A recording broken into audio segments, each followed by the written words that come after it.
So my name is Cahn. I am the CEO and co-founder of a company called Twig World, and we're located here in Glasgow and in London. And we make digital resources for schools, mostly about science and maths. I'm actually not here today to talk about technology in schools in particular, but more to talk about what the future of education might look like. So broadly speaking, I want to answer the question, how do we educate today's children when we don't know what tomorrow's jobs will be? And as a starting point, I'd like to look at what the point of school is, very briefly. So in its largest format, school is a large daycare center where we keep kids and discipline them, teach them citizenship until they're mature enough to be unleashed on the world. It's also a place where we teach them the basic core knowledge of numeracy and literacy that they will need to be active citizens. And ideally, we also teach them how to have a productive career once they leave school. However, we don't actually know now what those productive careers are going to look like. So last year, the Australian government undertook a large piece of research, and they looked at what jobs would likely be computerized in the next 10 to 20 years. This is just a sampling of the jobs that they looked at. But you can see that, for example, taxi drivers are likely to be replaced pretty shortly by Uber and Google's driverless cars. But the ones down at the bottom, the ones least likely to be replaced by computers, tended to have the unique characteristics of human creativity, problem solving, and analytics. I think the other thing that's interesting is that, let's say you are an Uber driver, you're probably going to have to change careers. So we're in a world where you don't train to do a single thing. You need to be flexible enough to take on multiple roles going forward. But the critical point I want to take away from this slide is what we really need to be doing is teaching our children the skills that allow them to be at the lower end of that list, which is creativity, problem solving, and analytics. Okay. So we've known this for a while, and this is Bloom's revised taxonomy, and you can see at the top of the value chain, creativity, evaluation, and analysis are the most likely to give you a high-value job. Simply remembering facts is not very useful and has become less so with the advent of the internet. And there's pretty compelling evidence that the more your school system delivers the higher end of that pyramid, the greater GDP your country will have. There's a thing that the OECD created, which is for the program of, well, it's PISA, for International Student Assessment, and they look at reading, science, and maths for 15-year-olds, and they basically use a version of that pyramid to gauge how well a country's school system is doing. And this is a sampling of a number of different countries and where they sit in that table. But when you look at an average school curriculum or school schedule, you see that it isn't focused on the high-level skills that we've just identified as being key for high-value jobs in the future. It's full of subject matter. And we also know that subject knowledge has become essentially worthless because all of us have access to Google, and you can look up anything. So being tested on the wives of Henry VIII is a pretty useless thing to do. And in fact, there's so much information out there that there's almost no hierarchy between one type of information and another. It's all accessible to you on your smartphone. But the education system hasn't made this switch over to skills. It's still very much subject-based, as we've seen from that schedule. So what they've done instead is they've tried to say, okay, we're sticking with subjects, but we're going to give a hierarchy of which subjects are more valuable and which are less valuable. And this is what they basically come up with. And as Ken Robinson said in a speech in 2008, they've basically decided that some are useful, maths and science, because they think those lead to more high-level jobs, and some are less useful or useless. And in fact, even within the arts, they've determined that dance is the most useless of all the arts. So this is not how teachers think about their subjects, but it is how governments think about it when they decide that they don't have enough money to cover everything in a school. And so what you see is when times get tight, and they did get tight around 2008, 2009, cuts are made in the curriculum, and they tend to be made at the useless end of the subject matters. And so in England, in particular, we saw undergo a return to basics and spelling lists and cutting in funding for drama and art and that kind of thing. But I want to consider now whether or not that's the right approach to education, given that we know that the high-value jobs of tomorrow are really going to be skills-based rather than based on certain subject knowledge. So this is not a formal piece of research, but I spoke to a number of US and UK educators, and they basically agreed that in the average 12 years that children or students spend in formal education, you could learn the core skills of numeracy and literacy in about 40% of that time. That leaves you about 60% of your time to do other stuff. And currently that other stuff, as we saw from the schedule, is a bunch of subject matter things that are dictated to you mostly by the government. But I want to propose, by looking at the new Finnish curriculum, that there may be another way to approach this. Now, one thing to say about Finland is that they have a very good school system. They are the highest ranked in the PISA scores for science and reading among all Western countries, and overall they do well. They're just slightly not as good at maths for some reason, but overall they're the top ranking Western country. The other thing I should say about Finland, is that 95% of their students go to state schools. So it's really a country where the equality of education is foremost for them, and they do a good job of it. So it's slightly surprising that even though they are so successful, they have decided to revamp their curriculum. And this is what they're saying about the new curriculum that has literally been implemented since, I think, August of this year. So it's happening right now. The new school's curriculum will emphasize broad-based skills rather than learning facts in subject studies. So what does that look like? It's a thing called phenomenon-based learning, or thematic-based learning is another way that you might translate it from Finnish. And essentially, it is led by skills. It looks at problems from an interdisciplinary perspective, not through individual silos of subjects. And wherever possible, it's driven by student motivation, i.e. the students choose what it is that they learn.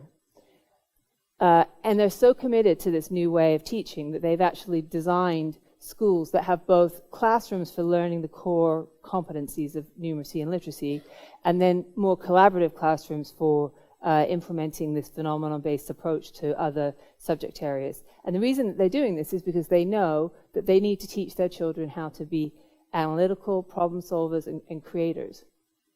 So I want to look at some of the ways that phenomenon-based learning has been implemented in Finland, and also to acknowledge that it is implemented in other countries, including the UK, but to a lesser extent. And where it happens the most right now is at primary school, and that is because in primary school you have a single teacher teaching all your subjects, so they can decide if they want to give you a whole term to discuss a particular question. So in this example, we are going to spend a term discussing how did Rome maintain a vast empire, and we can look at it through the lens of geography. How did they create aqueducts so that there would be water, and roads so that they could connect the empire?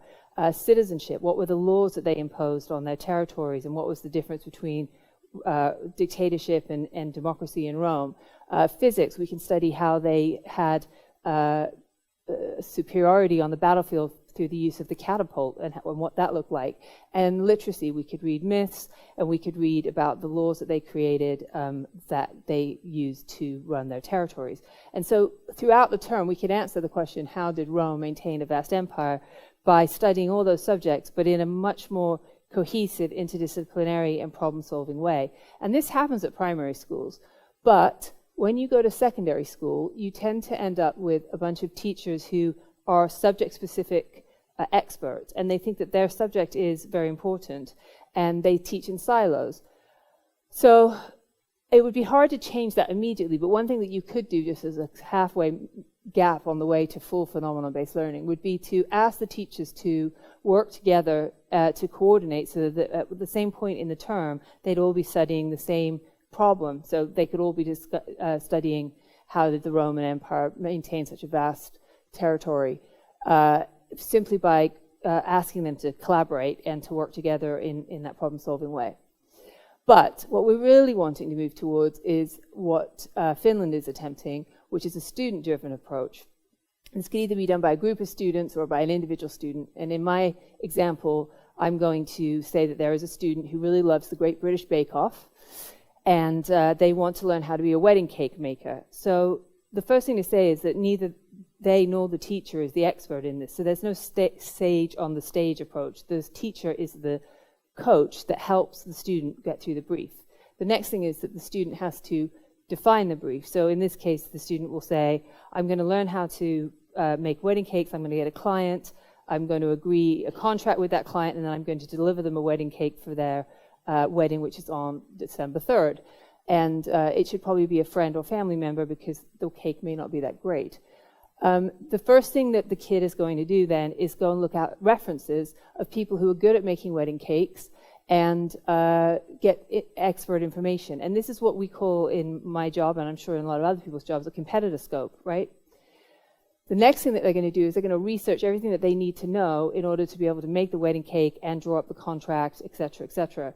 And the great thing here is that in these second and third phases that we just looked at, they're going to be learning stuff that might already have been on the curriculum. So for example, food chemistry is on the curriculum, and that'll be something that they'll be motivated to learn in having to learn about how to make wedding cakes.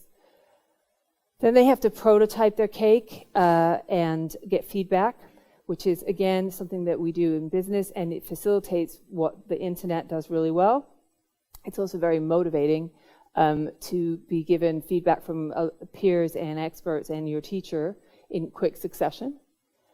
That's feedback. And there's obviously different ways of getting feedback depending on the project that you're working on.